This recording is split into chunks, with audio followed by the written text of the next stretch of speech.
Hey, everybody. Welcome to the Sharpe Way Show. It is 7 p.m. on the East Coast. I'm back. Yes, I am, as always, so happy that you have joined me this evening. There is always a lot of stuff going on, but Monday is usually Ask Me Anything, so I don't want to push you guys too much, but I always try to kick it off with something that I'm kind of thinking about or that I think might be important or valuable. And it was one thing that I saw recently. It was a little clip I saw on the Rubin of the Rubin Report. It wasn't on the Rubin Report. The Rubin Report, Dave Rubin. It was a clip from it that had Nick Gillespie on it from Reason magazine. Both of them are self-described either classical liberals or libertarians, little L, I guess, in both cases. And they were talking about, what's happening, how you move people, that kind of thing. And I just thought we should chat about that, because a lot of you ask me this all the time. You ask me questions like, how do we get more people to be libertarian? How do we move the liberty movement forward?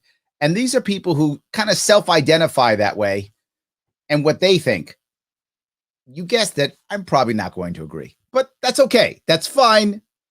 I guess I'll take who I can get. So let's enjoy.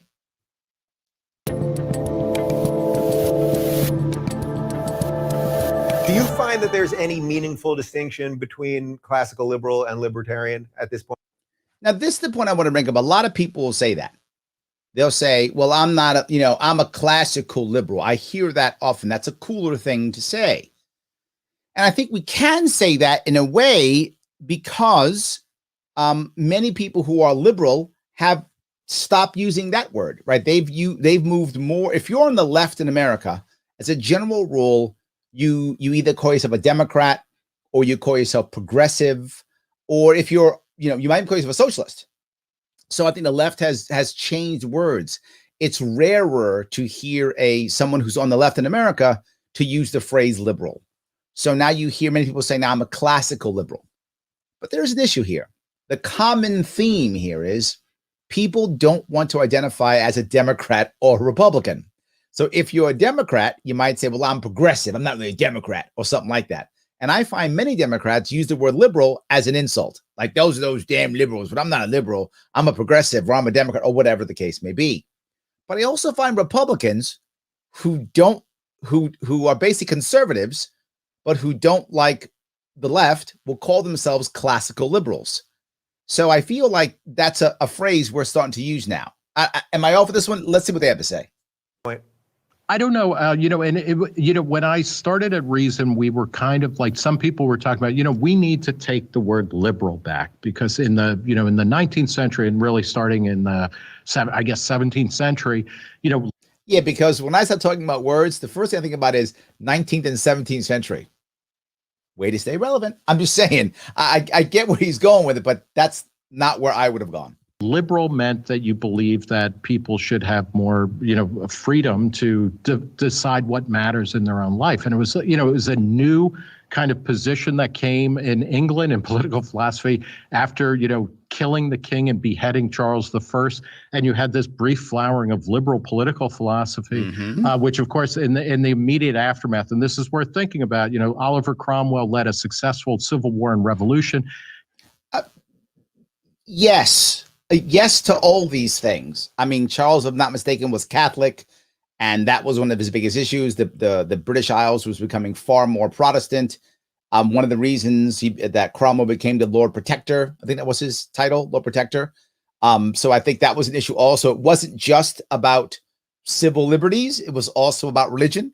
Kills a king, one of the first times that had happened, certainly in British history, where people in the name of of enfranchisement of everybody or many people chop off the king and replace him with a commonwealth, with a republic. Yep. Within a couple of years, Cromwell was placing his son as the next leader. Things went bad. Haven't seen that happen at all. Like George Bush to George Bush, Trump, maybe to Trump Jr. Pretty quickly. By the end of the 17th we still century, see that things were better. But people were saying, we should reclaim liberal because it's our word first. And, and then we came up with libertarian. Friedrich Hayek famously said libertarian is a bullshit term. It's not a good descriptor. I don't know if there's a difference between classical liberal and libertarian. It seems to me. Okay, there is There's absolutely, there is a difference between two terms. There absolutely is. Just let's be clear. There is. Me to come down to that a lot of people who are more kind of conservative in their personal lives and personal choices, but are libertarian, call themselves classical liberal. It may be also that a number of libertarians, and this bothers me in a way that I get into trouble with libertarians, over the past quarter century, a lot of libertarians actually have drifted into anarchism, and they toggle back and forth between saying, like, I'm a libertarian because I don't believe in any government, which is not libertarianism as I understand it. It's anarchism, and well, this is the issue that I want to bring up for most of you who are listening. The reality of it is libertarian is the umbrella term. Classical liberals are libertarians. Anarchists are libertarians. Like it's an umbrella term, which is why you hear people all the time go, I'm a little L libertarian, or I'm a big L libertarian, or whatever the case may be. Libertarian is the umbrella term. So you can be an anarchist and be libertarian. You can be a minarchist and be libertarian. You can be a classic liberal and be a libertarian. It doesn't matter. That's the umbrella term. So when people keep saying, what's a libertarian? How do you define libertarian? Blah, blah, blah, blah, blah. It's the umbrella term. That's why there are so many factions within the umbrella. In reality, what is not obvious to most people, but is very obvious to me, in reality, we are the biggest tent party there is. Because as long as you don't want to use force, regardless of your social values, you can be a libertarian. As long as you don't want to use force, you can be one of us. We are literally the largest tent possible. Now, sadly, the country doesn't see that. I wish they would, but I'm doing my best to do my part to let the country know we are the biggest tent. You can be welcome here. If you are a classical liberal, or if you're conservative, if you're liberal, just stop forcing your views on others. Just you do you, and we're good. So that's the major difference here, which I don't think either of them is picking up because they're so worried about defining themselves within that, because neither of them is a big L libertarian, right? They're not big L libertarians. So I think that's why. So I'm good with libertarian. I don't know, that there is a strong functional difference between a classical liberal and a libertarian, because I think we both believe in some government should be strictly limited, should be much smaller than what we do. And everything government does, in my view, and I think liberals agree with this generally, classical liberals, it should be done in a way to facilitate people being able to participate more fully in society, and it's not about punishing people for being successful, for being. See, in this case, I get where he's coming from, right? And I would say without question, right, that someone who believes what he just said could fall under the tent of libertarian. Absolutely. But to say that to libertarian is incorrect, if that makes any sense. If you feel, well, government should just do to make people feel whatever, you could fall in our tent. You could. You're on the edge of it, but you could fall in our tent. But the idea that you would say that that's what libertarian is, I don't think that's true, right? I think generally speaking, most libertarians, and this is, again, a broad brush, would say government should only do what it must do, if that makes any sense. We want to make sure we have the least amount of government possible, period. Whether it's good at it or bad at it, or whether it's helping people or not, right? The least possible. If there is no current alternative, then most people go, fine, government, there's nothing else here. Fine, we'll take it. But let's build something so that we can replace government. How about that? Let's begin to build a world where we don't require government. But if we don't have anything else, then we take government because we don't want nothing. The problem is government creates a monopoly so that now it stops you from doing something else. If, as a libertarian, you want to open it up to allow an option other than government, to the point where government either gets way better or goes away, but people are still supported, hopefully by their communities. That's what we would like to have happen, or by other people who actually care, or family. We hope that happens. That's our goal. But I really think that the essence in my world when it comes to government and libertarianism is the least amount possible. That's what I see. Rich, for being good looking, for being talented. It's more about how do we raise up the people who need help. That's the function of government a lot. And there's no, that's not the function of government. No, he's incorrect here. That is what the function of government has become, and it does it very poorly. Again, would I accept government if there's nothing else? Of course, if you're in trouble, I'll take whatever life preserver you're going to give me, right? It isn't the best life preserver in the world, but it's fine, right? No worries. I'll take the life preserver if there's nothing else. But it isn't the job of the government to provide me with that life preserver. With, keeping our borders safe. By the way, for the record, I actually don't think there's a really meaningful distinction anymore. The only reason I even asked the question is because for me, as someone that wrote a book defending classical liberalism, for me to keep going out there and saying I'm a liberal, or for Bill Maher even at this point to keep saying I'm a liberal, it's become so confusing that I've always said from the beginning, I don't mind if someone calls me a libertarian. I don't. Well, let me walk down that Bill Maher road. Some of you are noticing this, and that is, Bill Maher is becoming more libertarian. Even he's seeing how far the left is moving, right? Now, when Trump was president, he was all anti-Trump. Well, now Biden's president, he's becoming anti-Biden. The reality of Bill Maher is he tends to be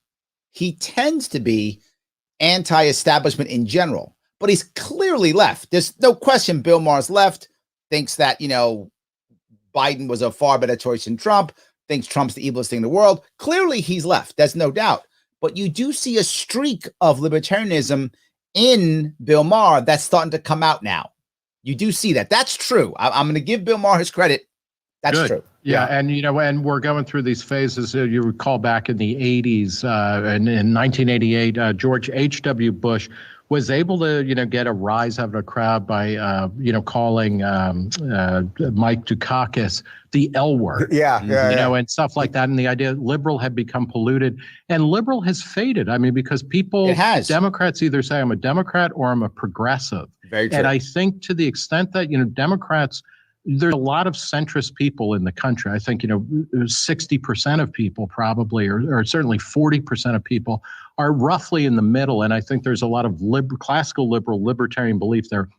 They believe in leaving people alone and, kind of fiscal responsibility, fiscal conservatism, social liberalism.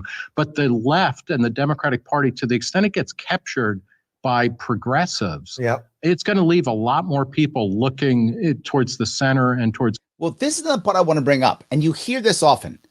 To be forward, I think we ran this way in 2016, and that is the idea that the libertarian is the middle way. I don't think that's true. I don't think it's necessarily a good message. But to be forward with you, when Gary Johnson and Bill Weld ran on it, they got the most votes we ever got. So I understand the argument for it. I still disagree. I think that's not the way to get. I don't think that's the way that we're going to motivate Americans. Hey, we're in the middle.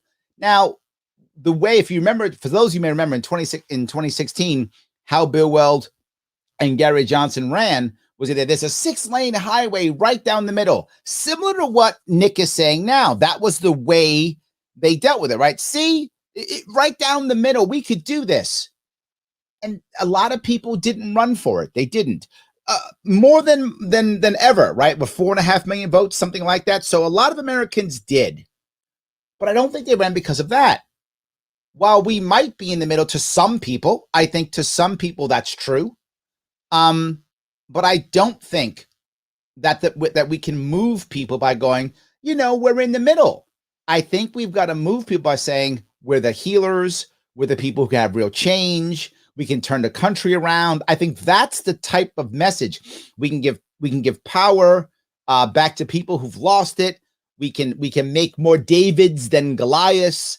These are the types of things that I think will work. I don't think this message works at all to move people, right? I think would it get someone who is on the edge to lean towards us? Yes.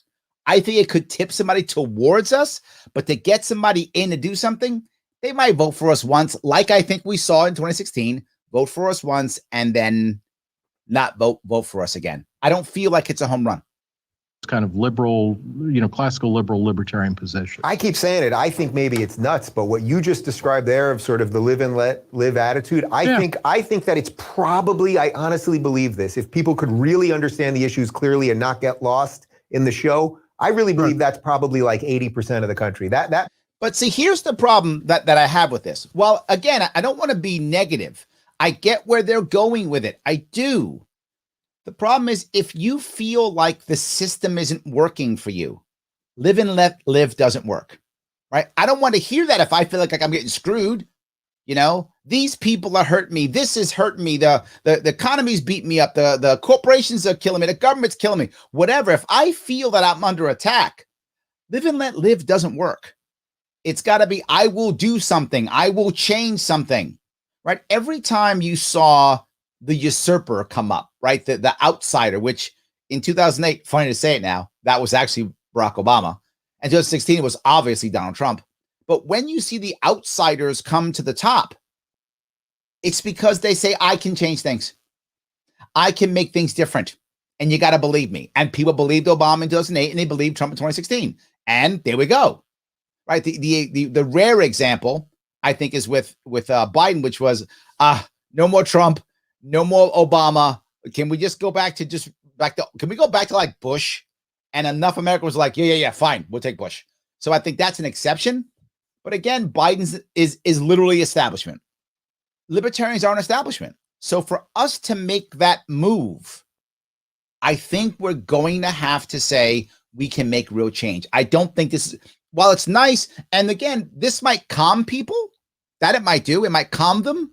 But doesn't move them to take action, to actually break their habits of voting Democrat or Republican.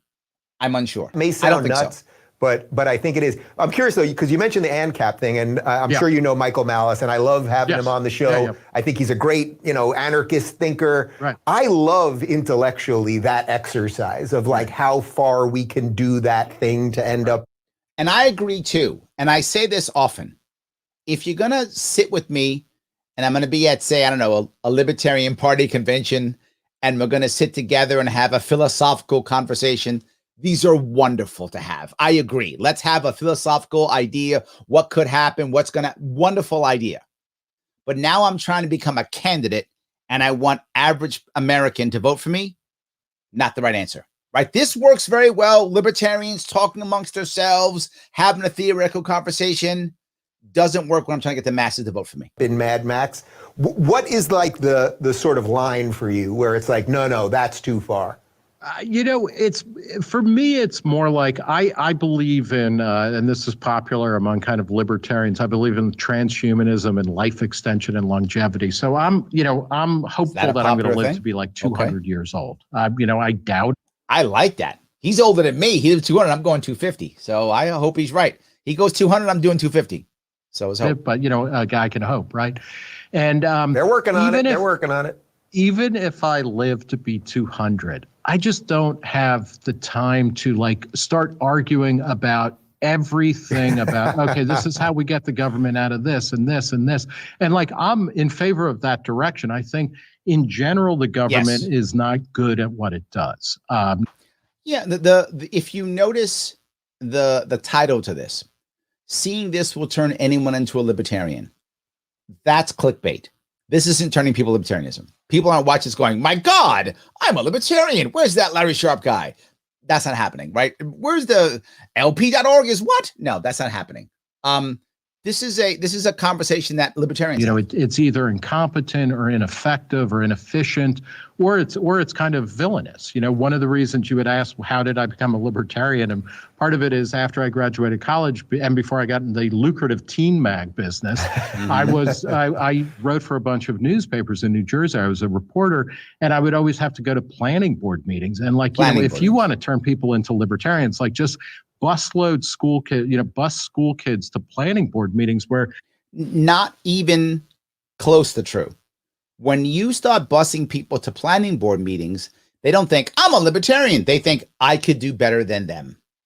That's what they actually think, because lots of planning board meetings get taken over by the other guy or gal who was mad at this. And what do? You replace one tyrant for another. That's what you do. Okay, well, that was one tyrant. Now I got my tyrant in. So now it's way better. This does not work. People don't go to planning meetings and go, nah, I'm a libertarian. No, you not how it works. People, just the people in charge just rail against anybody who had the temerity to like improve their land, or their house without getting the right permits. And half of the cases I saw, like people didn't even know, like, oh, I needed to go to the city council. This is literally the housing boards in community boards all the time. This is the norm. People move into, gated communities, and this is the housing council and such, right? And we keep doing it. This doesn't change. This is fantasy. This is not what happens. To put up a fence or like to, People make love my this house stuff. better. It's They like, move screw into these you. places. But, in any case, I don't feel a need to have a philosophical discussion about everything. I like the idea that in general, the government should be doing less. And what it should be doing, it should be competent at. It should be coming up with good solutions. And that's why I like stuff like school choice, where, if you let, most school funding is done at the local and state level. If you took all of the money that a state or a school district spends per student and just gave it to the parents and said, okay, you can use this wherever you want. You can. But here's the problem, right, with that concept. While I get what he's saying, and I want to be clear, if I'll go back to my first piece. If it is nothing or school choice, I will take school choice. Again, if it's nothing or that, right? If it's only status quo or that, and those are my only two options, I would take that. Otherwise, I don't want that either, because I don't want the government doling out the cash in the first place if I can find a way around that. Go to the public school, or you can find a private school. You can teach your kid at home. Like, to me, that's a win. Because it would allow people more freedom and more autonomy. He's right. To an ANCAP, I'm the problem, because I'm not saying, it's got to be like rock and roll high school. You got to blow up Vince Lombardi High at the end, and it's got to be on fire. Otherwise. This is a valid point. There are some people in the movement who will just be angry at you because how dare you be a minarchist, right? Be angry at you. And while I understand that the anarchist or the ANCAP may say, no, that's wrong. What does bother me is sometimes they actually get angry. That's the part. It's the anger that bothers me in this specific case, not the emotional or the logic or even the argument, right? I'm happy to have the argument on why we should burn it all down. Okay, let's have the argument. It's the anger and disdain that sometimes bothers me, right? There's no requirement. If you think that there should be no public schools, no matter what, all gone tomorrow, okay, let's have a conversation. But if I go, well, how about we move to here first? And you go, you're a statist, you're horrible, you're not a real libertarian, you're bad. That's the problem, right? We should have a conversation to move it. You're not a real libertarian. And I'm like, bingo. Yeah, okay. But it's just like, I've only got 200 years, man. Only got 200 years. Yeah. Or you could be debating with Elizabeth Warren, who doesn't want school choice, but sends her kids to private school. No. Well, this is, one of the things that I hope the past year, and I don't, and we're coming out of it. Like, hold on. Let me grab a couple of comments if I can. I appreciate all the comments you guys are throwing at me. I want to go through some of that too. I appreciate that. Adrian, how are you? Yes. So I'm going to see if I can grab this. Jimmy says the Democrats' agenda is anything but the real definition of liberal. Jimmy, this is true. And I'm not sure that was always true. I think that, there was a time when Democrats were much more liberal, if that makes any sense. And there's a wing of a Democratic Party that's liberal, but it's not the party itself. Like, if you know a lot of Democrats, there are some Democrats, you can find a part of them that are very liberal, but most aren't. I think you're right. Most actually are all about control. The Shamrocker says, Republicrats sums it up. Excellent. Yes. Liberals used to be for freedom, not government force. Thank you, Tim. See, Tim's thinking the same thing I'm thinking, right? I think there was a time, and there's still a chunk of them. There are some, if you, I don't know if any of you know a lot of Democrats. I do. I live in New York City. There is, without a question, a part of the Democratic Party that does feel very liberal. Yes. Listening to Larry show up on my way home from Folly Beach, South Carolina. Thank you, Jonathan. I appreciate that. Yes. Jonathan says, good evening, all. Sorry I'm late. I was overtaking a quiz at theadvocates.org. Jonathan, thank you so much for that, guys. If you want to, do me a favor, head on over right now. It's the Derek Chauvin case is on right now. Take the police accountability survey. Click that link right now in the description. There's a link right there. Click that thing. Go there. Take that survey. Finish it, and then share it. It makes my sponsors, the advocates, that are very happy when you do that, which makes me happy because I get to keep a sponsor. So please do that. If you say, Larry, I don't want to do that. I don't got time. I took it already. No worries. Throw me some cash. Patreon.com/Sharpeway. Throw me some of those Biden bucks. $10 a month, $25 a month.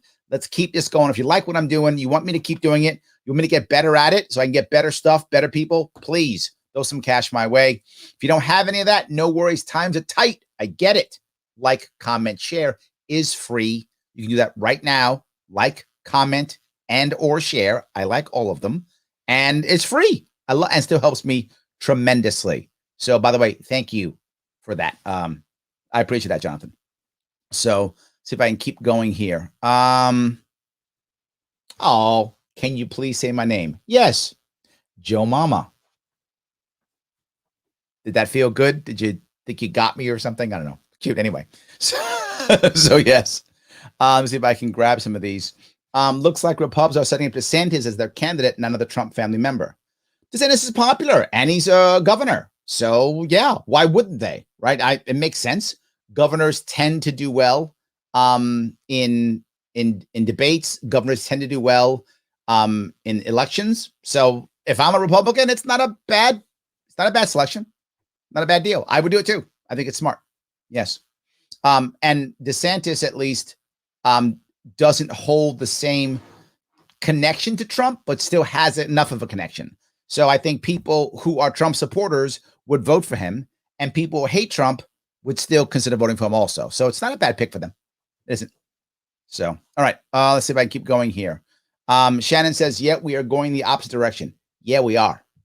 You're exactly correct. Yes, 100%. Let's see if I can do this. Avi says, Larry, did you see the voodoo leprechaun Dr. Charlatan Fraudsy? Wow, you called him many things. All right. Say today that gun violence is a public health threat. I guess leave your mask and get the vaccine to stop the spread. What an attention-seeking narcissist when you become governor, declare him enemy of the state. Look, the reality of it is he's trying to make his bones too, right? I get it. Maybe we shouldn't listen to everything he says. How about that? Maybe we shouldn't. Yeah. So Doug says, thought on Trump running Libertarian and try to get the golden 5%. Trump would never run Libertarian. Why would he? Why would he? I mean, I don't know where that is. I don't know how no way in the world he'd ever run Libertarian. You might as well say, what if, I'll use Avi, what if the leprechaun runs for the Libertarian Party? Same thing. It's no way. Avi says, I saw your interview with Nick Gillespie recently and you killed it. Thank you, my friend. I appreciate it. Yes. Reason doesn't talk to me anymore. They were only my friend when I was running for governor. I'm not running. Reasons like Larry who? They don't pay attention anymore. They only care when I was running. Now they do other stuff, I guess. I don't know. I'm not cool. I'm not the prettiest girl at the party anymore, Avi. What are you going to do? Move on. So let's see here. JGJ, do you think many confuse libertarianism for libertine or licentiousness? Can one in government stand for morality and still be libertarian?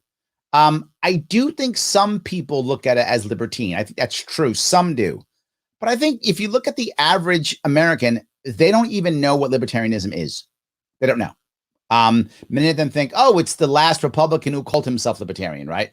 So if Rand Paul called himself libertarian, they go, oh, so Rand Paul libertarian. That's what most people, I think, believe. Or they think, oh, you're libertarian, which means you're like a crazy guy who wants all the old people and babies to die because you're selfish. I think they think that too. So yeah, we need more people to be the face of libertarianism. That's the issue. More and more and more. So yes. Thank you, Pete. It is national debt, 28 trillion, and it keeps growing. It just keeps going. Rose says, yep, noticing Bill screw too. I'm not sure what the screw is, but I think you mean Bill turn. Yes. I think that's true. Yes. Bill Maher is that streak is coming out. It is. That streak is coming out. Don't get me wrong. He's not all of a sudden a libertarian. I'm not saying that. I'm just saying there's a streak in him that has been coming out recently. There's still a piece of libertarian stuck in him. There is still good in him. Right? I feel it. The dark side hasn't taken him completely. Maybe we can still turn him, or we'll try. Dan says civil defense, disaster relief, and diplomatic relations with other countries. That's about it for federal government. That should be their roles, not much else. I think you'd find a lot of libertarians happy if that was the case. There'd be some who'd still be unhappy with all of that, but I think many libertarians would be happy if that was true, Dan. That would make a lot of libertarians happy. Not all, but a lot would be happy there. Absolutely. Yes. So, one major person who rails against libertarianism is Michael Knowles, a traditionalist Catholic. Yet Ben Shapiro identifies a libertarian in many policies. People identify libertarians a lot. I agree. Yeah. You know, generally speaking, if you're more traditional, and you want others to be more traditional, you tend to not be as libertarian. But if you're traditional, but you don't mind if others are not, you tend to be more libertarian. That's really more the issue than anything else. So the Shamrocker says, I look forward to be a lost circus, and I believe Kasich will make a bold move for POTUS. I can see that too, right? He would try to be the healer. He is a Republican. However, he crossed over for Biden. So I think that makes sense for him.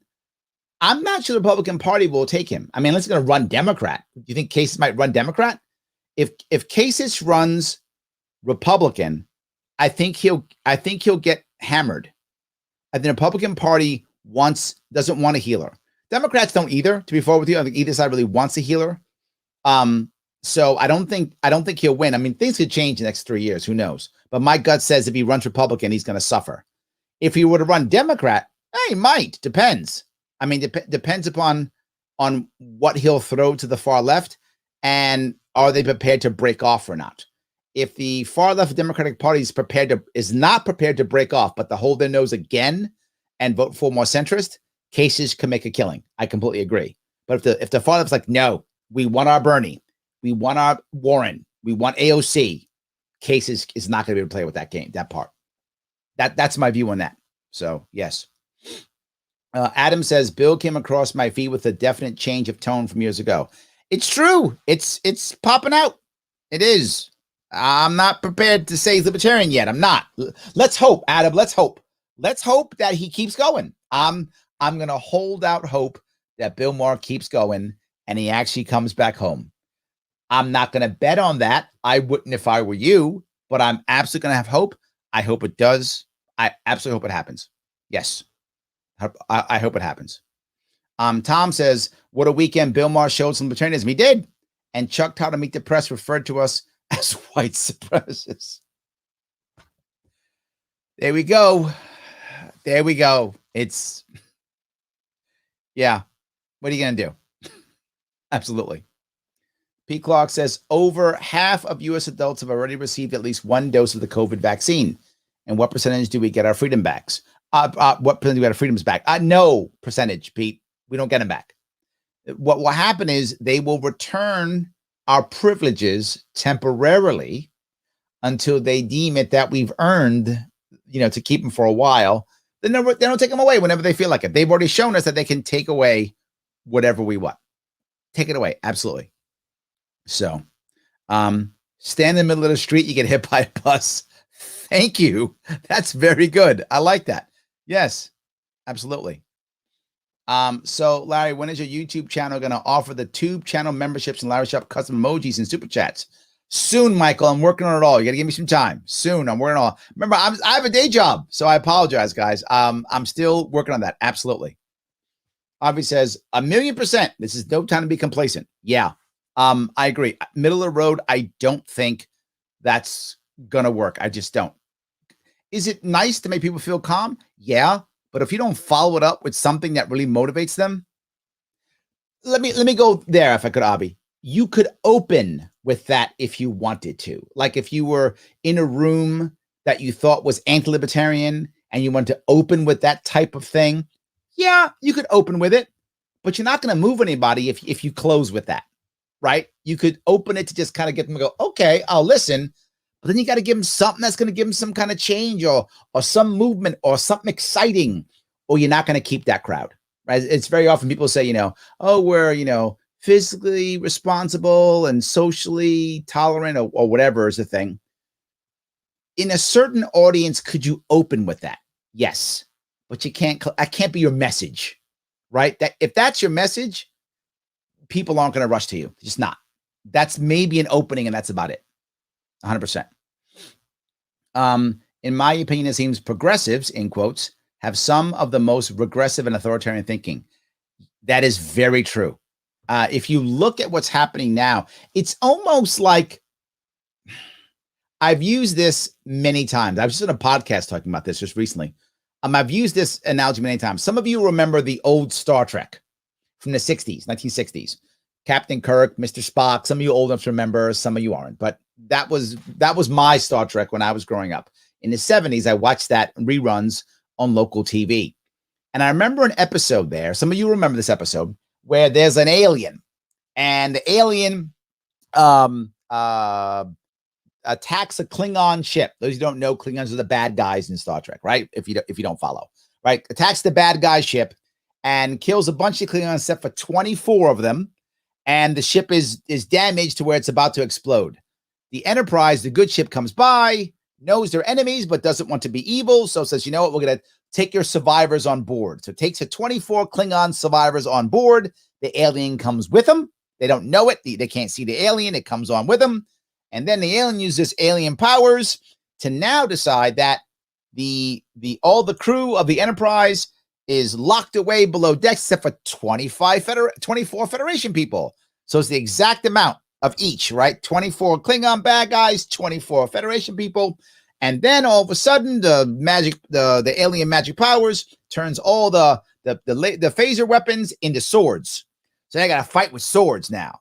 And whenever you get hit with a sword, the alien magic power, alien has all kind of power in this one, can now make you heal faster. So you can like hack you in the head and you heal up and you fight again. And now all of a sudden, the ship is shooting off into deep space. We don't know why. Why is this happening? What's going on? It's 24. They're fighting each other using swords, and it's nothing but hate and violence. And we find out at the end of the episode, this alien feeds on hate and emotion. It feeds on it. So it actually made a farm.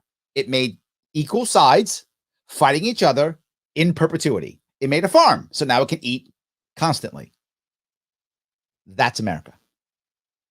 That 1967 episode, that's what, 50 years ago? Is it 50 now? Give or take, 50 years ago, give or take. That episode is America Now. And what's feeding is the political class and the media class. They feed off this. So why do I say that? Because if you remember the left's rhetoric, the progressive rhetoric last year, it was so nice and good and inclusive and equality, and we're all getting free stuff, and look how nice we are, and life is good. They won. Now it's like, nobody's good enough. You're all wrong, and I'm burning your books, and I'm burning your books. We're burning all the books. They've become that. They're going out of their way to alienate people. It's like, no. I only can have 24. So I can fight my 24 Republicans. If too many come to me because I sound too good, I got to be a jerk and push it back over to that side. So we can constantly have the equal fighting in perpetuity to keep feeding the beast. And that's how I feel. Now, is this just because now they're in power, so go to hell? Maybe.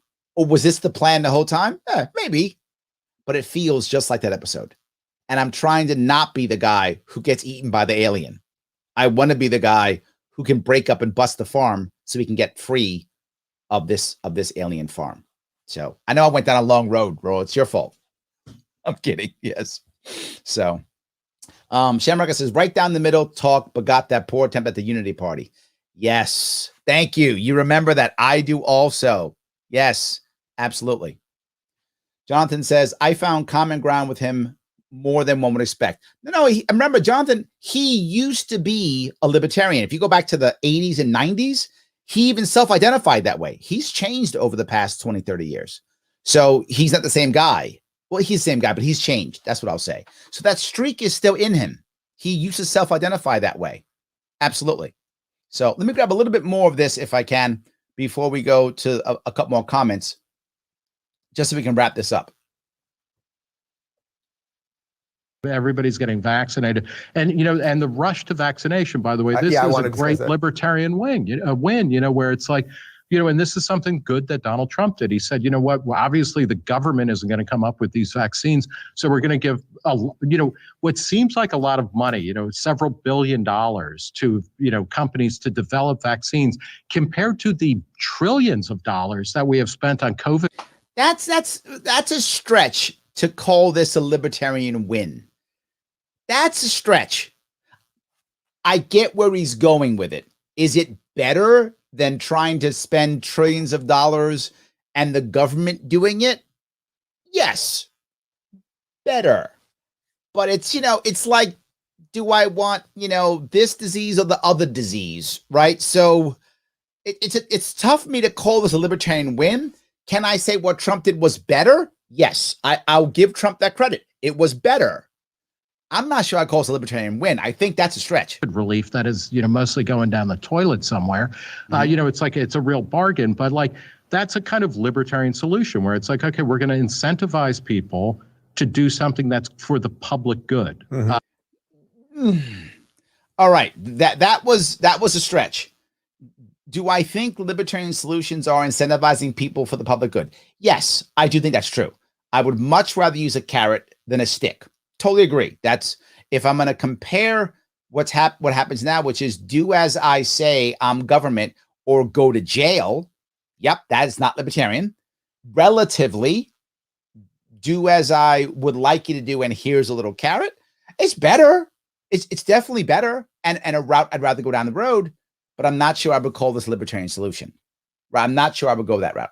The rollouts have been kind of screwed up, partly because of people like Gavin Newsom or Andrew Cuomo, that's a good thing to do. As we're coming out of the COVID lockdown, I hope we don't lose the lessons, which is like, you don't want the government controlling every aspect of your life. We have not learned that at all. We just haven't. Right. This is a lie that libertarians tell each other all the time. We do it all the time. I see people do it. Nobody likes government. People love government. They love government. They just like their government, right? They want their guy or gal in charge, right? Oh, it's my gal? Perfect. Rule me. Oh, it's your gal? She's the worst. Can't stand her, right? Oh, she's a tyrant. Oh, but it's my, oh, no, it's fine. You've seen it already with policies that when Trump did the same policies as Obama, they were evil because they were Trump, right? Or if you were a Republican, they were good because they were Trump. Now, when Biden does the same thing that Trump does, same thing, right? If you're a Republican, now it's evil. If you're a Democrat, now it's good. Or you just change the name on the policy, and all of a sudden now it's okay, right? Oh, my guy is crushing me? That's fine. Oh, your guy's crushing me? Tyrant.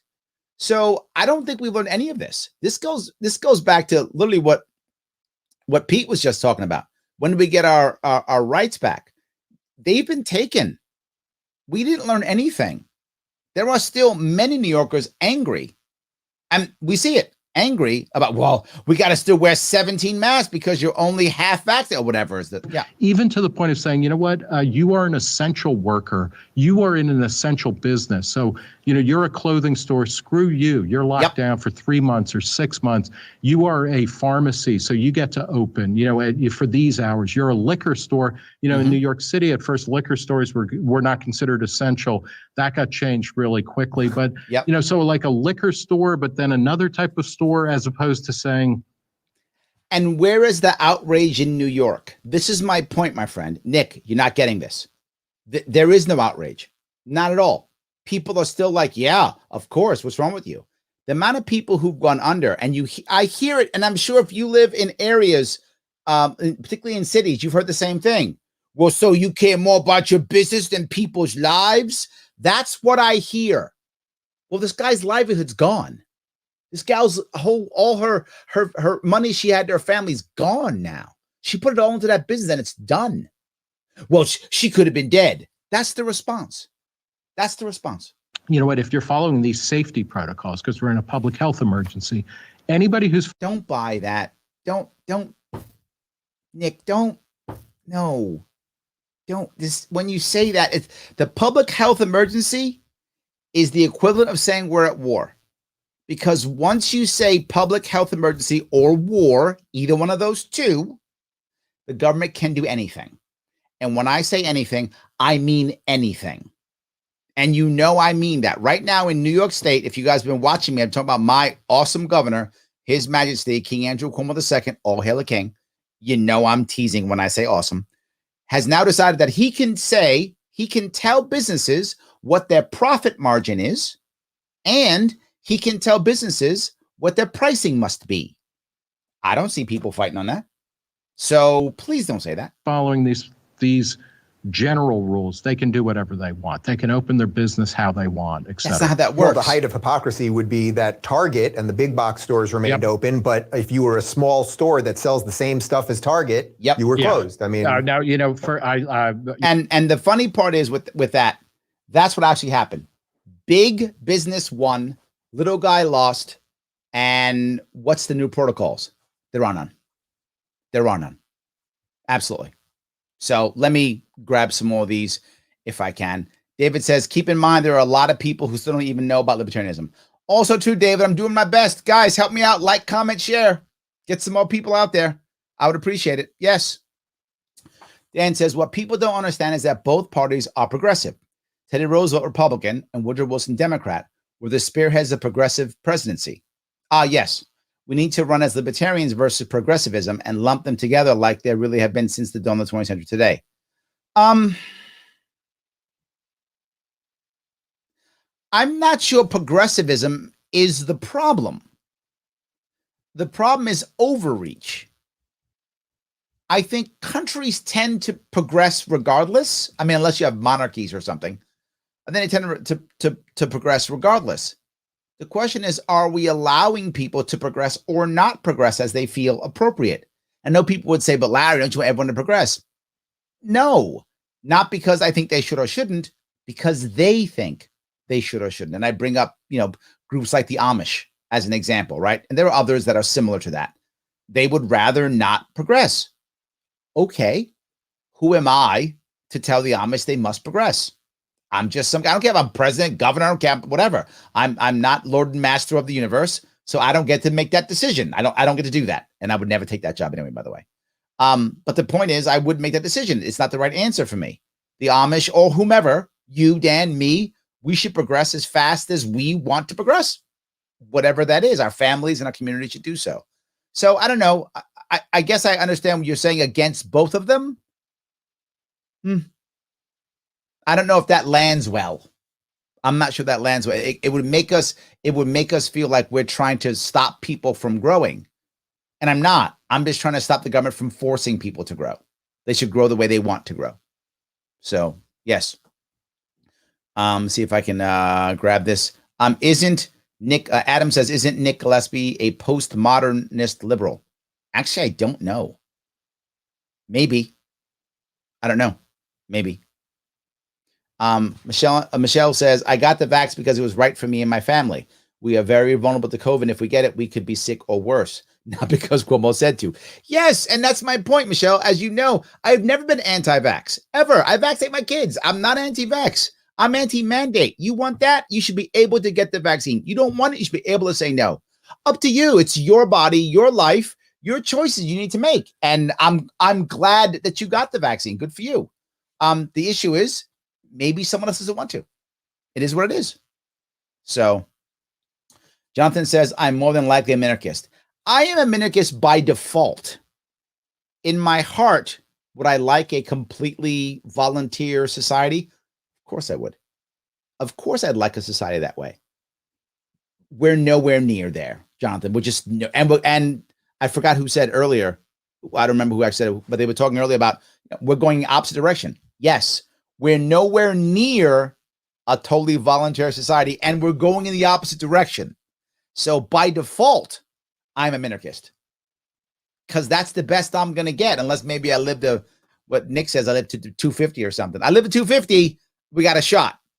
I live like 80, 90, best I'm getting is minarchy. So that's where I am.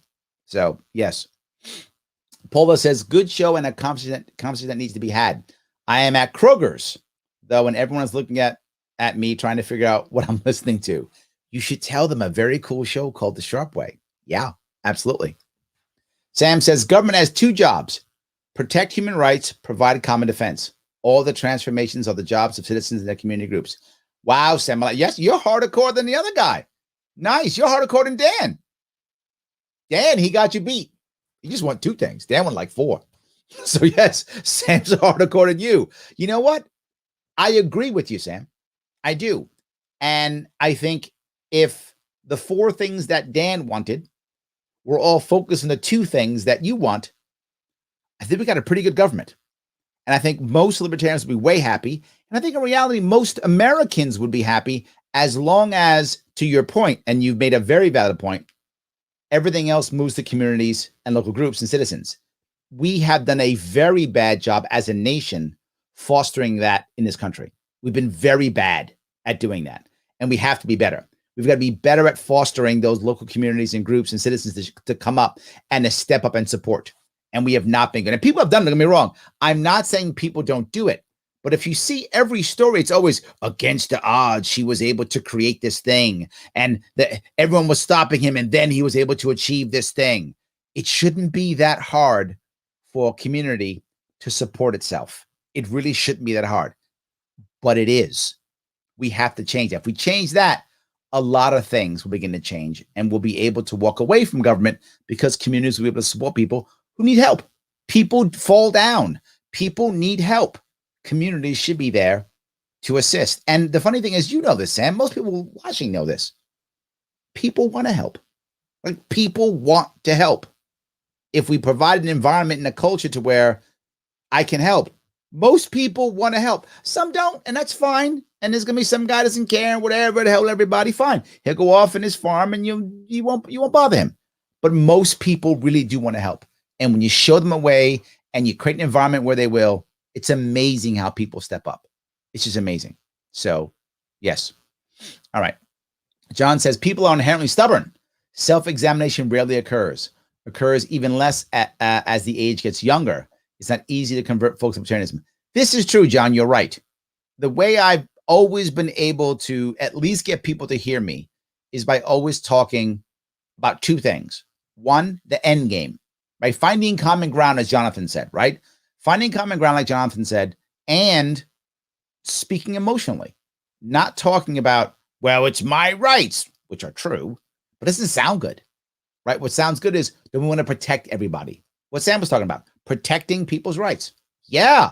And nobody goes, no, those human rights, who cares about those?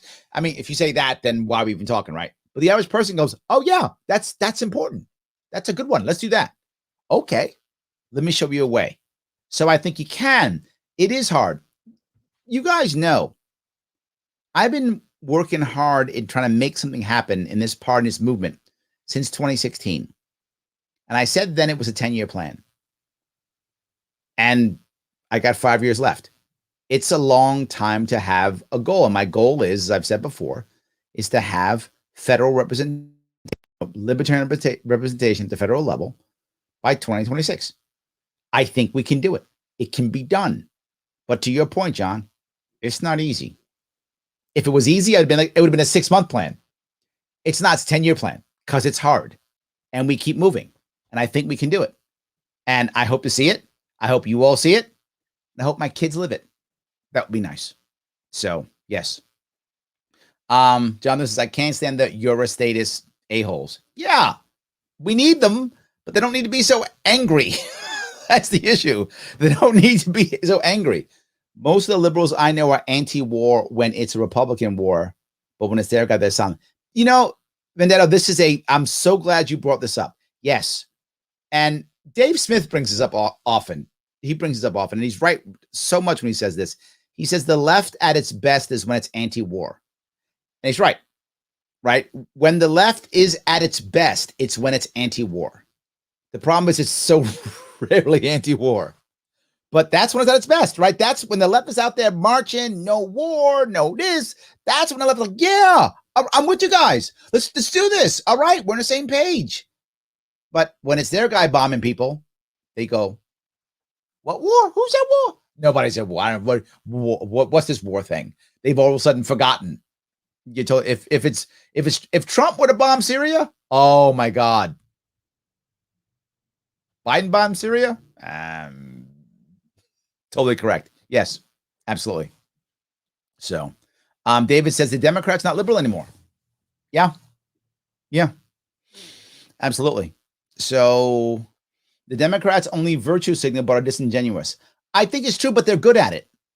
And you may laugh at that, man. I don't mean that as a joke. I mean that a lot of people care about virtue signaling. They really do. It makes them feel better. It makes them feel good. They feel safe.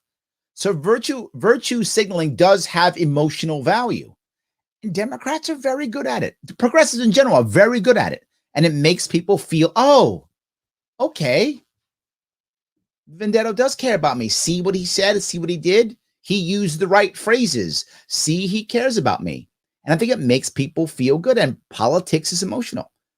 What I'm saying is it works. It doesn't have any it has no actual value, meaning to get something done. It doesn't do anything. But it does gain power. It does. So, yes. Larry, can you say my other? Oh, you have another name. Amanda Hug and Kissed. Kiss. Is it kissed? Those are Amanda Hug and Kiss. It's fine. I like the jokes. It's all good. Craig says the Senate just passed a big anti-protest bill. He only likes a certain amount of freedom. Yes, Comrade Jeb was a better Florida governor. Yeah. I think when you look at those two, the big difference is when Trump attacked Jeb as low energy, that struck home. Like Jeb is not exciting. That's why when they did Jeb with the exclamation point. Remember his symbol, right? Jeb exclamation point. See, he's exciting. There's an exclamation point. So clearly he must be exciting. Why else would there be this exclamation point here? And that didn't work. DeSantis is much more of a scrapper, much more of a fighter. I think right now the Republican Party really wants that. Back in 2008, 2012, Republicans were much more calmer and they were okay with the Romney and the McCain, right? They were okay with that. But now Republicans really want to fight. They want to scrap. That's why Trump's a fighter, clearly, right? I know some of you don't like Trump. I got it, but he's a fighter. Whether you like him or not, scrapper. He's a fighter. And I think DeSantis has that same feel. Jeb, not so much. Not so much. So, Michelle says, wrong. He signed the anti-riot bill. He said protests are great and are right. Riots are not. Okay. I see where you're going. Okay. So she's making a distinction, Craig, on protest versus riot. You know, this is a tough one. I'm glad you guys brought this up, right? How do you define each of the devil's in details? You guys, now you've made me, I'm going to have to now read the damn bill. See what you guys did to me? Now I got to read the bill because someone says riot, is that really a riot? Because someone says protest, is that really a protest? Does the bill literally does it say exactly what that means, right? Do I consider a riot? I yelled at a cop. That's a riot. Shut it down. Or is a riot really mean, Michelle? Does it really mean violence? I actually don't know the answer to that question. So now, all right, now I got to go. now I got to go check that out. So Matt says we should recruit Matthew McConaughey in Texas. I got to tell you, I don't know his politics. I assume, and this is only an assumption, that he's going to lean Democrat. That's my assumption, but I actually don't know. God, you guys hit me with some tough questions today. Look, maybe do some homework on him. I don't know where his politics lie at all. Would it be awesome to have a celebrity have an L by their name? Yes, that would be awesome. Well, I think we want the right celebrity, right? I don't know if McConaughey is the right celebrity, but I do love the idea of having a celebrity on a Libertarian ticket because people will pay attention. He'll get in debates, all that kind of cool stuff. That'd be amazing. I don't know if he'd win, but it would help us tremendously to get the word out. As we were talking about earlier, a lot of people don't even know that, is it David who said it? I think it was David. Don't even know, who libertarians are. Someone like a Matthew McConaughey, assuming that his politics are close to us. Again, I don't know. Would be great. I would love that. I would love that. So then it says, what about a Rand Paul DeSantis ticket? I think if you do that ticket, it's DeSantis first. Rand Paul second. It's a DeSantis Paul ticket. Right. I don't think you take a governor wouldn't do second to another unless someone's another governor. I don't think, at least. So yeah. So I like watching Dave Rubin's podcast. Hopefully you'll get to go in there again, Larry. Yeah, if I run, I probably will. People like me when I run. I don't run, they don't care about me. That's it. Yeah. So Jimmy says, last week I was wearing my libertarian mask and got asked what that is. Ooh, I like that. How do we get people to vote libertarian? Libertarians, when there's a lot of people who don't know we exist. To my point, like, comment, share. Yes, 100%. Because as David says, libertarianism needs better marketing. I'm doing my best, David. I'm trying. Do you guys see me here every night at 7? Trying my best to do it? 100%. I am trying to make that happen. I completely agree with you. Jimmy, you're correct. David, you are correct. I'm trying my best to make that change. And I'm hoping you are going to copy the things that you like about what I say, that I say that you like. Copy and say them. If you don't like, I get it. You're going to ignore. The things that I do like, please copy them and keep going out there so that more and more people see it. Why do you go on all these podcasts I go on all the time? I'm trying to get more people to see it. Absolutely. My husband and I have noticed that libertarians can sound mean and lacking compassion at times. Yes. Yes. We've had bad reputations and sometimes it feels low deserved. Yes. I remember when I ran for the VP slot in 2016, I talked about soul and heart and caring, and people called me a bleeding heart libertarian. I didn't mind that at all. I don't think that's who I am, but fine. Yes, I'll take that moniker 100% because I want people to feel like we aren't the monster. In my point, we are exactly the opposite. We are. I think I'm going to post it. I did about an hour and a half presentation on poverty at Queens College about 2 years ago. I'll post it maybe in this. I got to find it. I did it on Facebook. I did a Facebook Live. I got to find that thing. And when I did it, I talked about how libertarians are the only ones I think who actually do care. How I think most people actually don't care at all about the poor. They only care about their own power and nothing else. And I think it drives me crazy when I think about that. So let me see if I can quickly find it here. I don't know if I can. I don't know if I can find it. I did it maybe a couple of years ago. Maybe. I'm literally typing now, looking for now if I can pop it up real fast if I can. I may not be able to find it right now.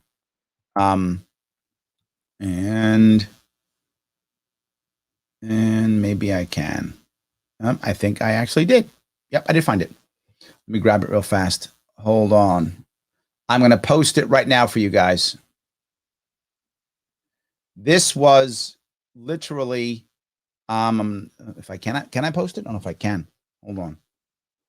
Let me see if I can post it here. If it'll let me.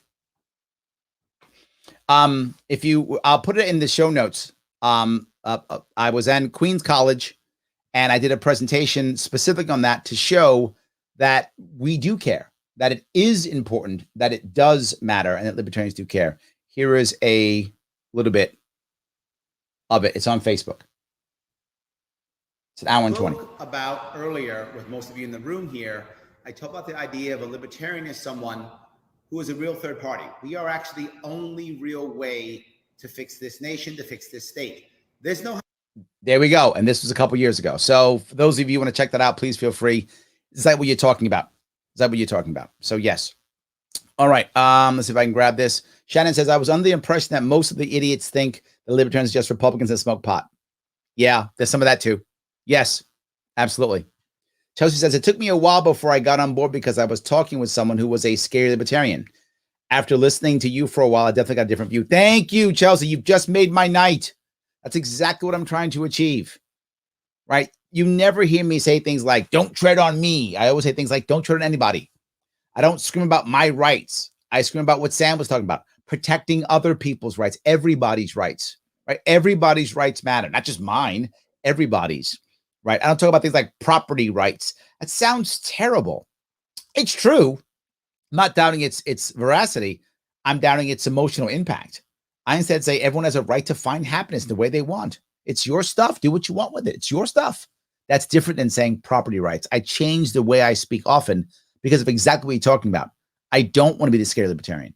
And sadly, you find a lot of libertarians who will hoop and holler and go, Larry, you got to shake people up. You got to make them afraid. They should be afraid. Well, let me be very clear on this. People who are afraid make bad decisions. All the bad things that's happened in this country, almost all of them, are because of afraid Americans. War on drugs, afraid Americans. War on poverty, afraid Americans. War on terror, afraid Americans. Right? COVID response, afraid Americans. Every time you have afraid Americans, we do bad, dumb things. I do not want to be a scary libertarian. It just makes things worse. I want to be a friendly one with some answers. That's what I want to be. And I wish more of us should be that. Yes. So I always hear people say that libertarians are the people who just want to be left alone and smoke weed in nature. I don't think that's true. I don't think that most people, particularly those of you who are watching now, I don't think you want to be left alone. I think you want to run your life the way you want to run your life, which may not be alone at all. You might, I mean, I'm sure some of you prefer to be alone because just some humans do. But I'm sure many of you are happy to be around lots of people or a mix of people or whatever, your family or friends or a job or whatever's the thing that you enjoy. That's the issue. We would like to let people who want to be alone and smoke weed in the woods, let them do that because that makes them happy. And some of you may be that person. And if that's you, awesome. I hope you can smoke weed in the woods as much as possible and be happy. And some of you, that's the last thing you want to do. There's no wrong answer here, except why would I stop you? So if the LP would stop tweeting hyperbolic libertarian speak, maybe people wouldn't think we're so crazy. Well, the problem also is, the Libertarian Party has a lot of issues that it has to deal with. They're supposed to be everything to everyone. They can't be. It's an impossible task. They're supposed to, deal with the most loudest people out there. They can't. I mean, they're in a tough spot, right? People ask me, Larry, why wouldn't you try to become the party chair? Because I couldn't do it full time. It's an unpaid position, right? And I have a day job. If I was able to just do it full time, I would. And I would focus on the most important thing, which is getting ballot access. Number one problem that we have in this country is ballot access. Focus on ballot access. As far as I'm concerned, LP National should be focused on getting ballot access, and everything else is secondary to me. I don't care about your Twitter account, nothing. Make that Twitter account, just put it to somebody else, I guess. I don't know, whatever. But there's something else I would use too. And I use it for my Twitter account and for all my social media. Most of my social media posts during the campaign, a 1.5-year campaign, almost none were done by me. Some were, but 90% were done by somebody else. And very little oversight. I'm not joking. I picked the people who I thought were the savviest, and I gave them access to my page, and I said, have at it. And did we get in trouble sometimes? Yeah. So what? What do I care? It still grew. People liked it, and we moved on. And sometimes we made mistakes. You're going to make mistakes no matter what. The more you try to control that, the worse it gets. Just let it go. You'll make mistakes. When you screw up, say sorry and move on. And people get over it, or they won't. Or they won't. That's just how it works. And not everybody likes my page. Not everybody thinks I'm a good candidate. And everybody thinks I'm a good libertarian. Lots of libertarians can't stand me. And it's fine. They're not going to follow my page. And they're not going to pay attention and whatever. I think the Libertarian Party should be the same way. Focus on ballot access. Social media should be relatively milquetoast. And I agree, it should be relatively milquetoast. Why? Because for most people who go to lp.org, if you go there, it's not because you're libertarian. If you're already libertarian, you probably hardly ever go there. The people who go to lp.org are people who are like, what are these libertarians? What's this? That's who goes there. Relatively milquetoast and important someplace else, right? Where's your local thing? Go local.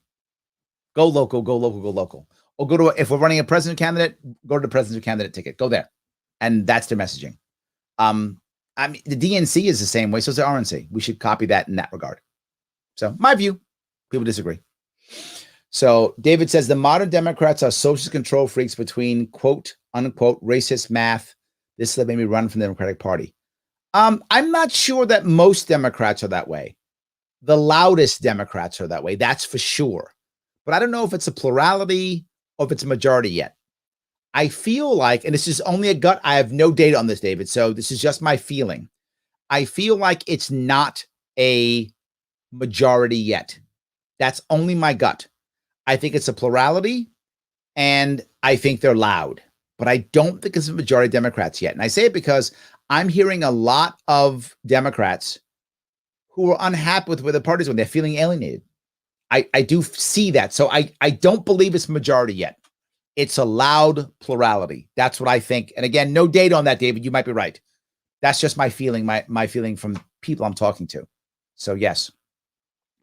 Let's see here. Currently taking the police accountability survey. You're nagging for that. Got me. Yes.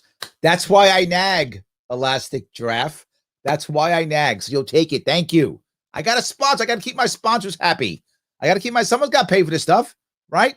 So we got to keep my sponsors happy. Absolutely. Yes. Now, if you guys were to throw more cash my way, maybe I wouldn't care so much about my sponsor.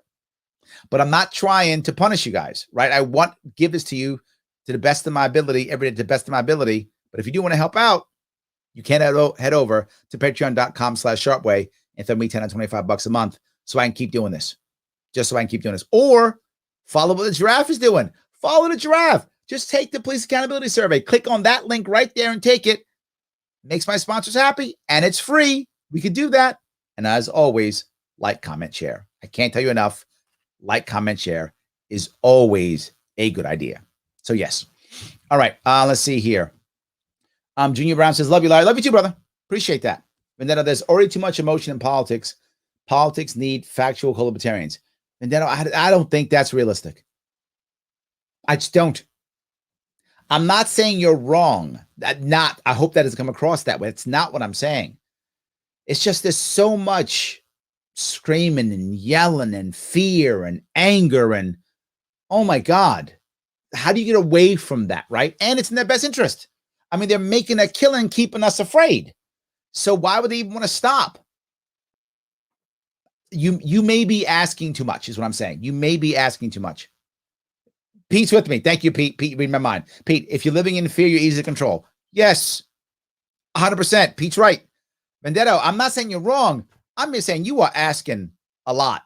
You're asking for a massive change, right?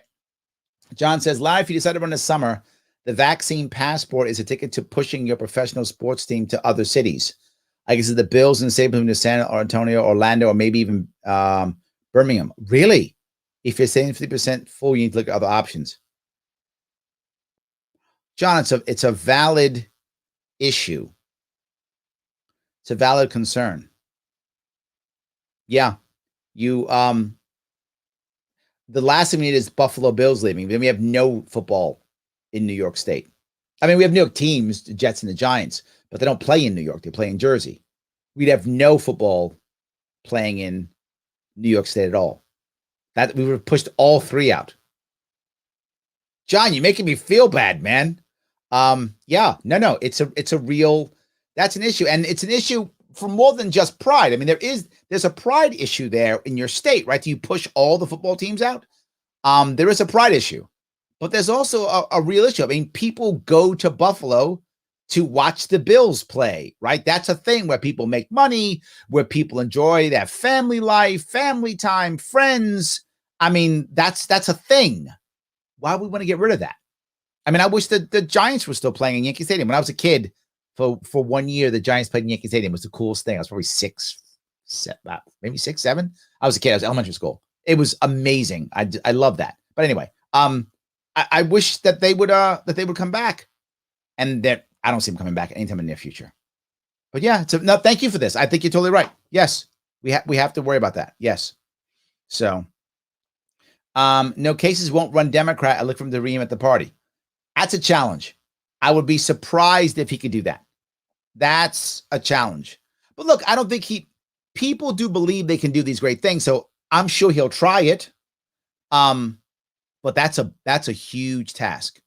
Huge task. Look, many Republicans, I still think most, still support Trump.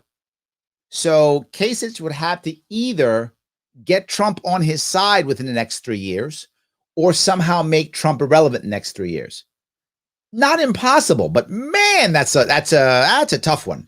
I mean, you better have a whole lot of money, a whole lot of patience, and an amazing plan to do that. I'm not sure Kasich is that guy, but maybe. That'd be tough. So, Paul says, I have friends from college who ate Dems, who are Dems, I think are Dems, and were done when I was a Republican, but now angry that I lean more libertarian. I may as well say I'm a Trump supporter to them. Libertarians need better PR. Yeah, well, there's the other thing we talked about, right? Vendetta was talking about the idea of, we need more, more logic. But there's a lot of emotion. And the emotion is, if you're not with me, you're against me. So if I'm a Democrat and you go, I'm not voting for Biden, you're a Trumpster. See how evil you are? You're evil Trumpster. See you?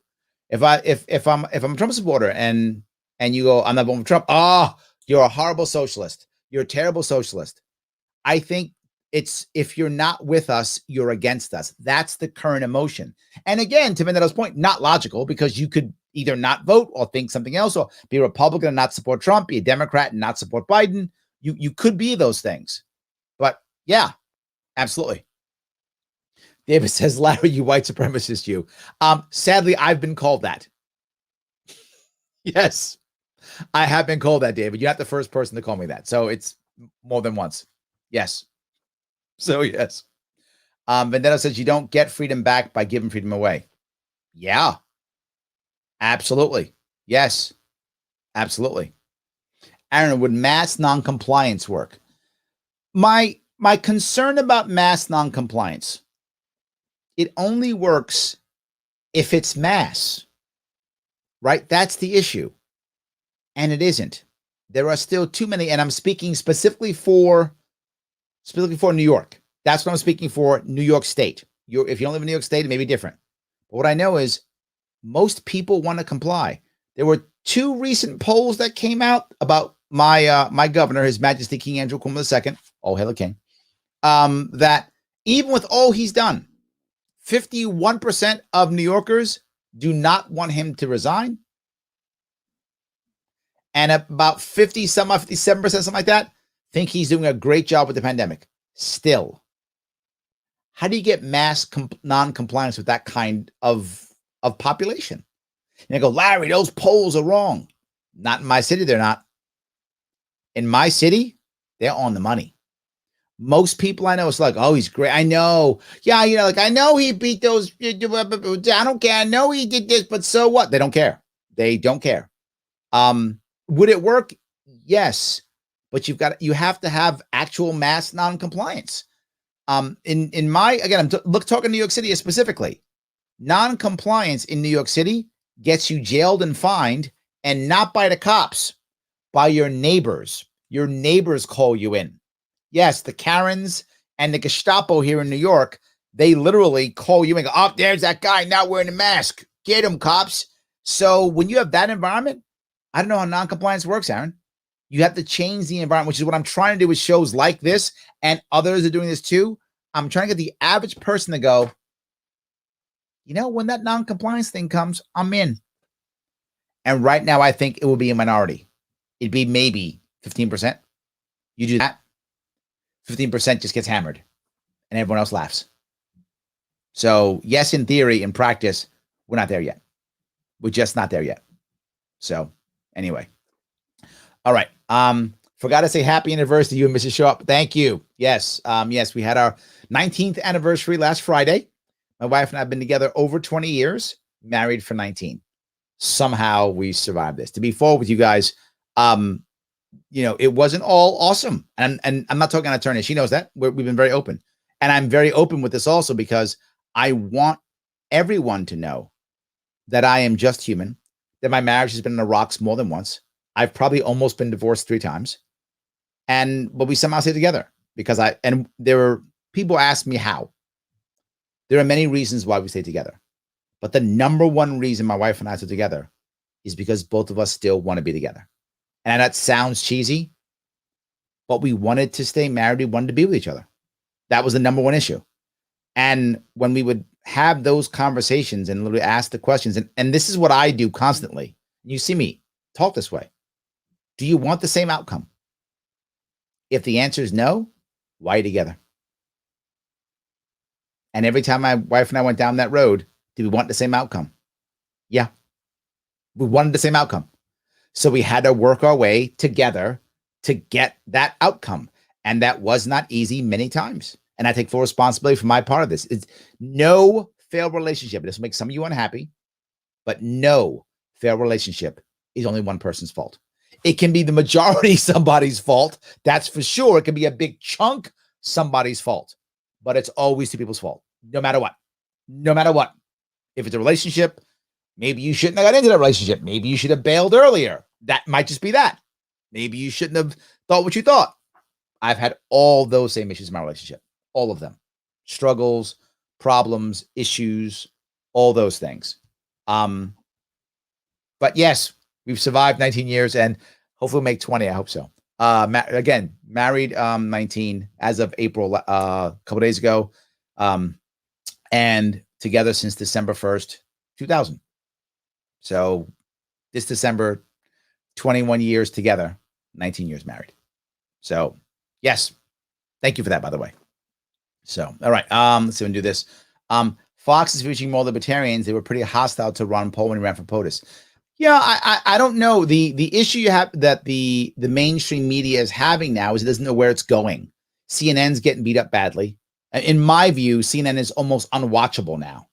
MSNBC's better. And you might go, what?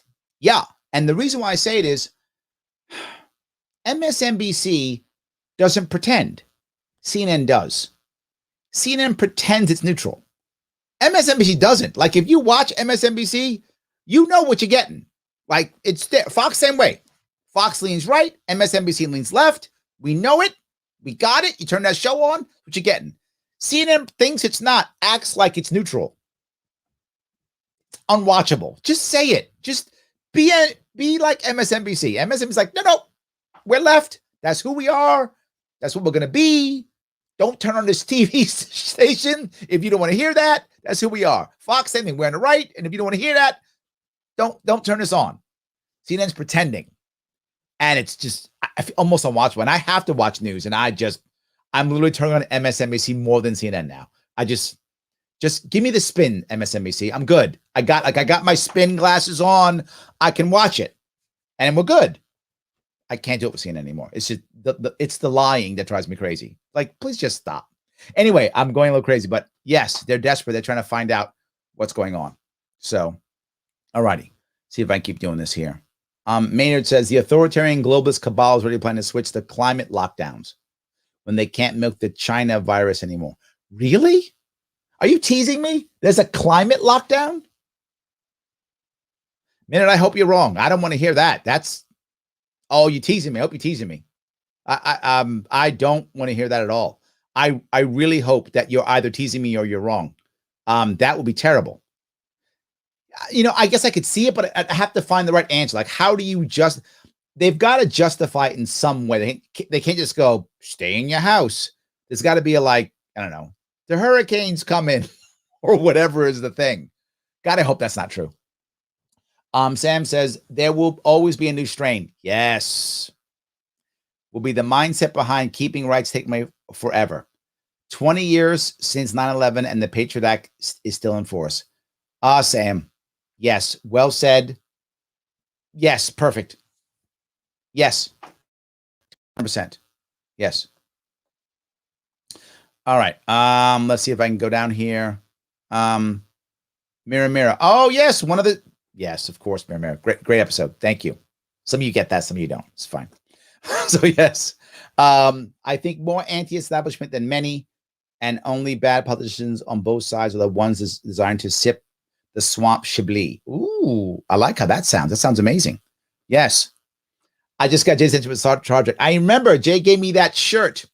I still remember purple shirt, and he gave me the little thing on it. I still remember that with the Star Trek symbol on it. He drew it. I remember still. I still have the shirt. Michelle, I still accept the shirt. So tell Jay I still have a shirt. So thank you for that. Yes. I keep the gifts you guys give me. I have the picture that you gave me, Michelle. I still have it. Is it in this room? No, it's in the other room. I have it in my other room. I still have the picture you gave me. So I still have that too. I keep all the things. I appreciate that. Yes. Paul says the only thing that really matters is government spending. Ooh, there are things we can do to change that direction. Paul, that's hard, right? Because that goes back to what you heard Gillespie say. Remember what everyone else says. It's a public health emergency. So spend. It's the war on something. So spend. I think you're right. But man, it's always an emergency, right? So, Paul, you got to spend. It's emergency. What's wrong with you? It's emergency. You got to spend, right? Oh, my God. Absolutely. So, Rebecca says, I love that Larry's a total nerd like me. Had no idea he likes Doctor Who also. I am a Doctor Who fan. I am. I like Doctor Who also. 100%. I like the old Doctor Who again.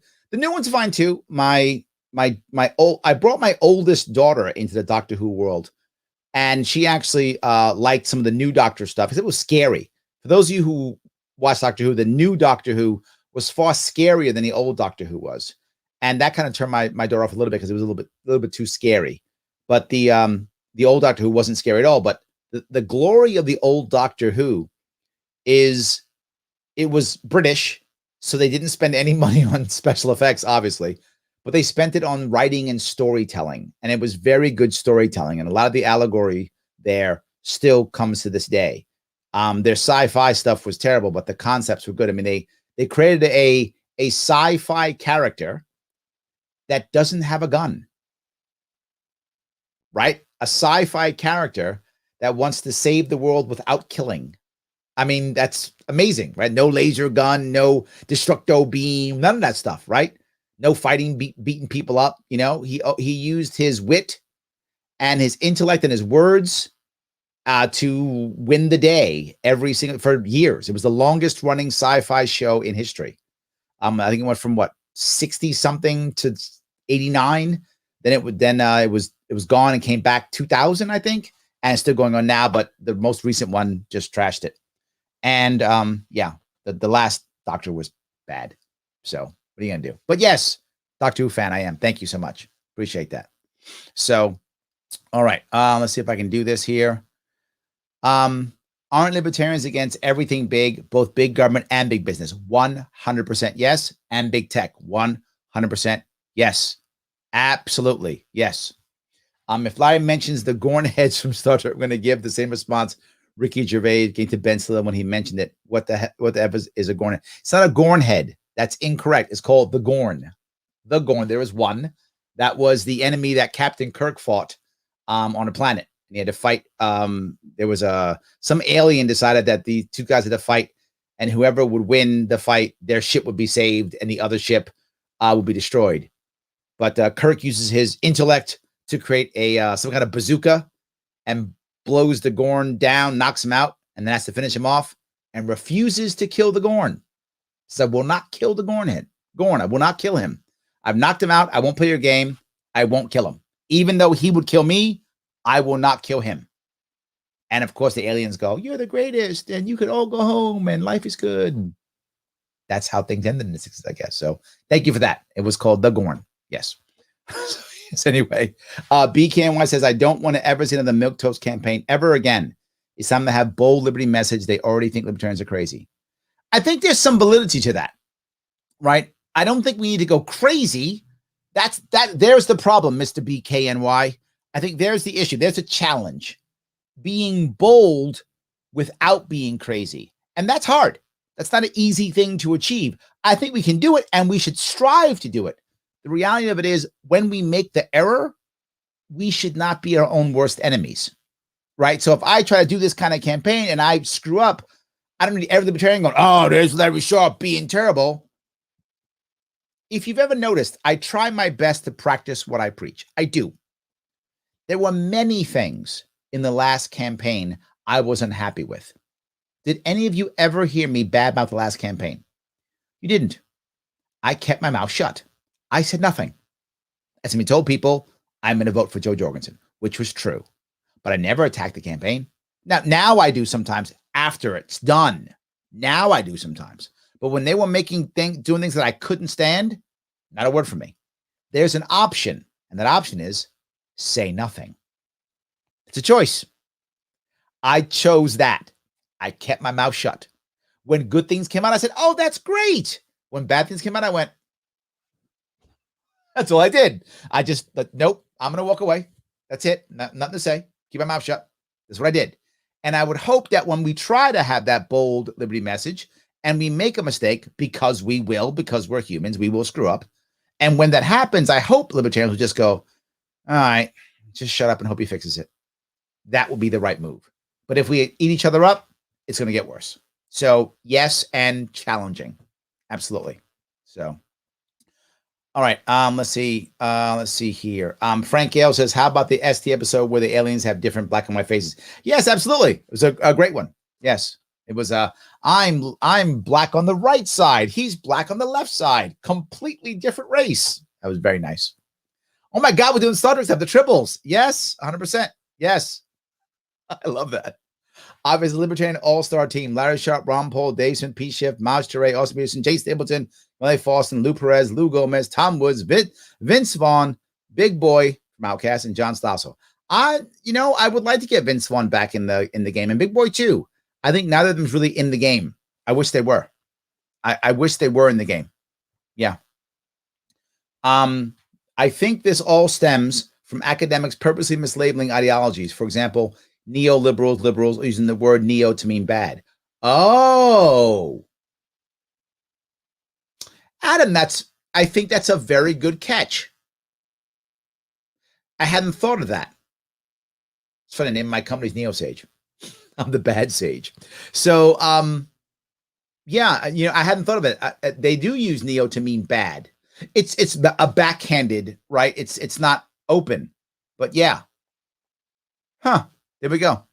You're right. I hadn't thought of that. That's very true. They are using it that way. They absolutely are. Yeah. All right. The Apieros World Project says, what is the cultural disconnect with the concept of freedom and liberty to American masses? And how do we connect it in the two-day grassroots movement, in the day-to-day grassroots? I don't think we do. And I know it's going to sound crazy, but if you hear me when I talk about this, I don't talk about freedom and liberty to Americans because most Americans either don't care or don't know.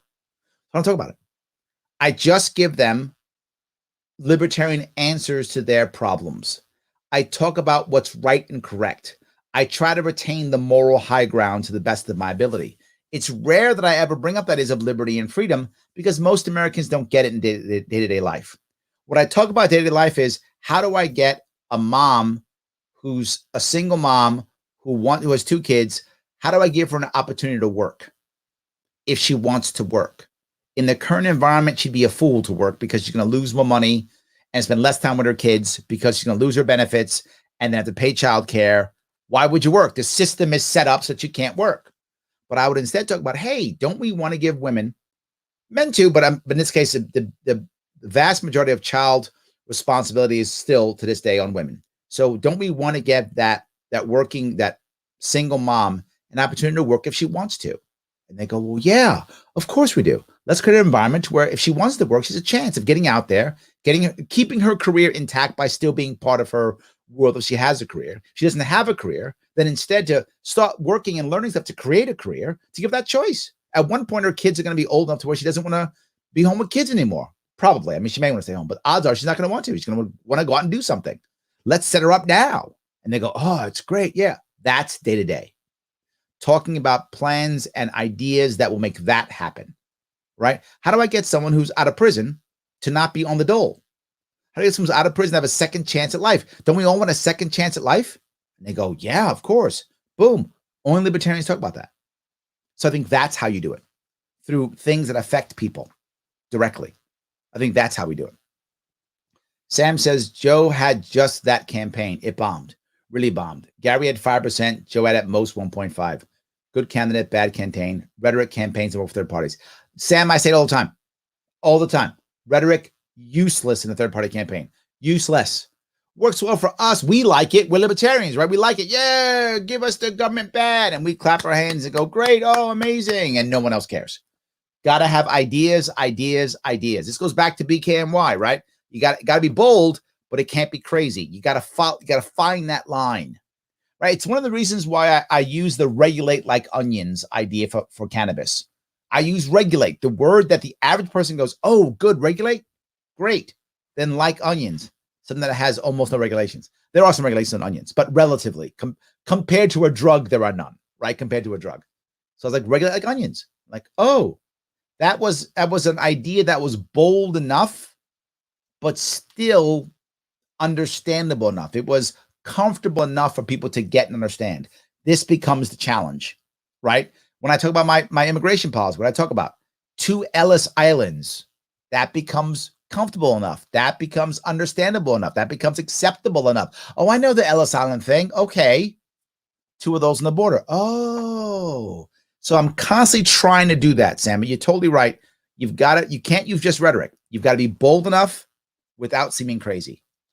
And we challenge it. Yes, absolutely. So, all right. So I grab a couple more of these. Using your rights to incentivize is not a road anyone should go down. Using your rights to incentivize. I'm not sure. Was that for me or was that for someone? I'm not sure. Did I do that? I hope I didn't say that. If I came across that way, then that's an error on my part, Aaron. I hope I didn't come across that way. You maybe were talking to someone else. When I'm reading the comments, they zip by it. I don't always know whether it was for me or for someone else. So it might have been for someone else. So David says, I believe in individuality as long as we all do it together. Frank Burns. I actually agree with that.